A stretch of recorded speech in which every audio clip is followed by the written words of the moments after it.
Good morning, my dear students of class 8th.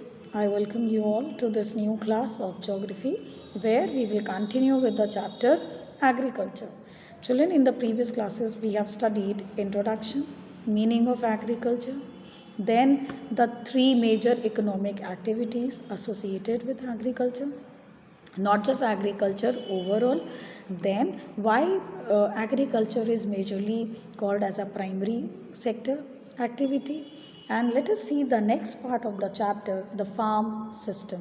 Right, children? Now, in this farm system, what do we need to learn is basically farm, what processes, steps, technology are being involved in farming or agriculture we are going to study, and then we are going to study what types of farming are there. So in a farm system there are so many steps involved. When agriculture is done, children, do you think just one step is involved? No, farmers do so many things, from weeding, plowing, sowing, harvesting, then what steps, what requirements are there, seeds, fertilizers, labor, all these are requirements. So all these things together compile and make this process possible, which is agriculture or farming. So to make you understand, operational system means four steps. Number one, weeding. Number two, plowing. Number three, sowing. And number four, harvesting. So these are major four steps involved, or they are operational steps in agriculture. Now, let us start with types of farming. Farming can be of different types. Majorly, what we are going to study in this chapter are, although there are so many ways to practice farming.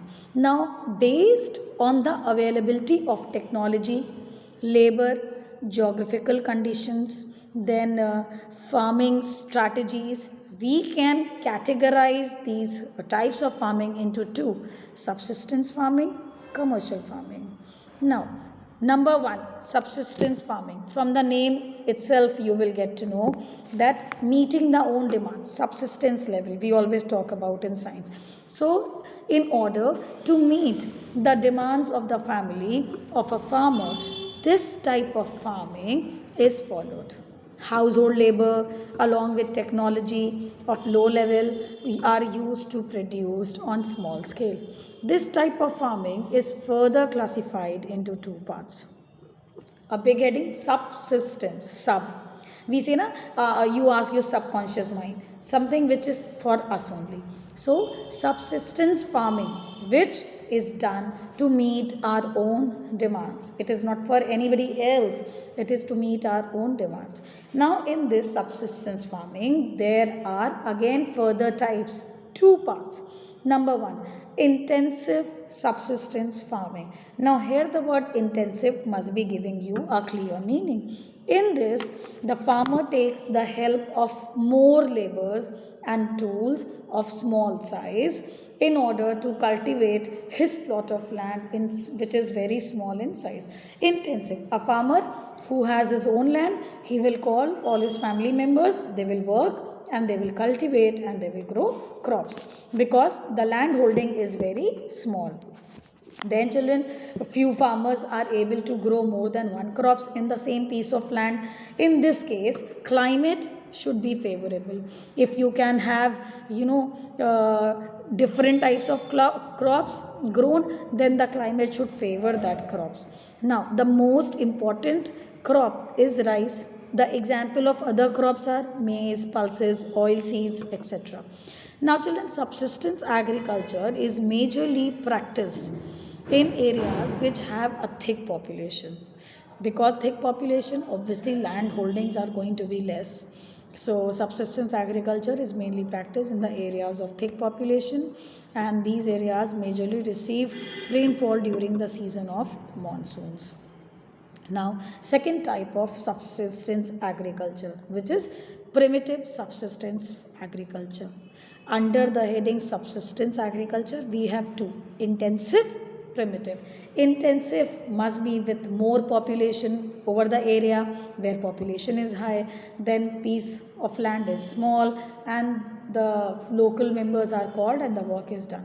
Primitive subsistence, it consists of nomadic herding. It consists of the tribal groups, isn't it? Shifting cultivation. So children, the practice of primitive subsistence is majorly done by some specific tribal groups, which this type is also known as shifting agriculture. Now it is prevalent in which areas? Arid, semi-arid regions of Sahara, Asia. All right. Then in India, this system is prevalent in Jammu and Kashmir along with Rajasthan.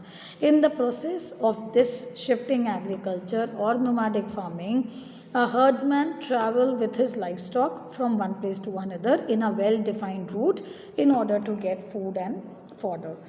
The farmer with his group of people and domestic animals will move from one place to another where he will get water, food and fodder. Right? So, some of the commonly reared livestock animals in this type are yaks, sheep, camels, goats, etc. Now, farmers usually practice shifting cultivation in regions such as tropical Africa, Amazon basin, etc. And southeast India also, southern part and eastern part. So, southeast India also. These regions have very thick forest, they receive heavy rainfall and vegetation could be regenerated easily. Why regenerated? Because the geographical conditions are favorable. If the group is coming to have that shifting agriculture, no matter they will exhaust that vegetation, but soon after with the favorable conditions they can have regeneration of vegetation, children. Right? And what do? In this, they clear a piece of land by cutting the trees and then they burn. That is why this process is also known as slash and burn, cutting and burning. Right? So then they mix the trees ashes along with the soil, which becomes more fertile. So crops such as maize, potatoes, yams are majorly cultivated, children. So I have already told you this type is also known as slash and burn agriculture. Now, the third type of farming, second type of farming, commercial farming. Subsistence farming we have studied. Its two types were primitive and intensive. Now let us see commercial farming. Commercial farming, from the name, commercial purpose, something where money is involved, earning is involved. So in order to sell the products obtained from rearing of animals and then from certain crops, this commercial farming is taking place. So to have that commercial purpose in mind, this type of farming is done. It is majorly to sell. That was to consume, this is majorly to sell. So the amount of capital, money and everything involved in this process and area where it is cultivated is in large amount. Commercial farming cannot be done in populated areas where small piece of land is there. The capital required is high, land holdings should be very large. Machines, more number of laborers, everything should be in huge quantities. Now, commercial, there are three types of commercial farming. Let us see number one, commercial grain farming. Commercial farming we all know for the motive of selling. Grain farming, where specifically grains are grown by the farmers for selling purpose. In this, the farmers grow crops for commercial purpose. For example, maize, wheat and rice. These are where majorly they can be grown of better quality, like Asia, North America, Europe. Now these areas have very large farms and they spread over hundreds of acres and have very less population. However, the farming is restricted during the winter season, as the winter season are very harsh over the crops. Due to this, children, the farmers grow only a single crop throughout the year.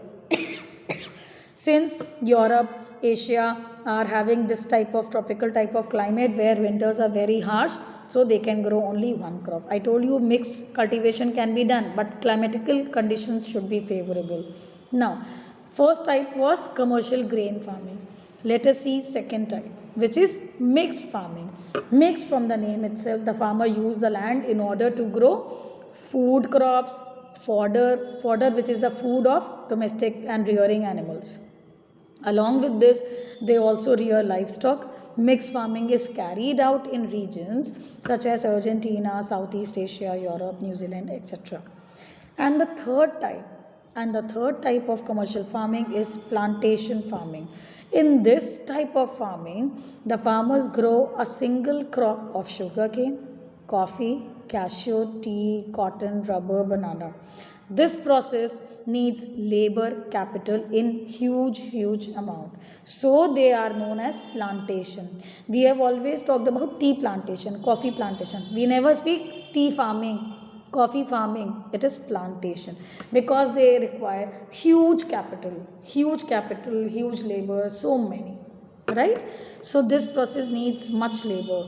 One may process the products at the farm or even use the nearby factories.